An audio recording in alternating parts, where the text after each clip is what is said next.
Hello guys! For today's video ay gagawa po tayo ng cupcakes. Choco Moist po ang flavor nito at ang theme po nito ay rustic design. Mag-color lang po ako ng old rose and rustic and cream. Gumamit lang po ako ng 1M piping tip para sa mga rosettes at Ateco naman po para sa color cream. Ayan na. At maglagay-lagay lang tayo dyan. Mag-pipe-pipe lang tayo.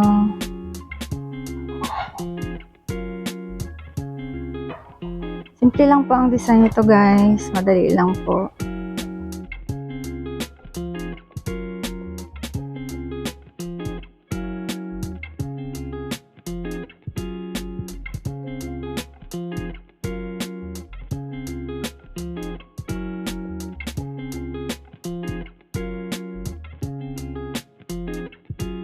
At ayan na po, malapit nang matapos.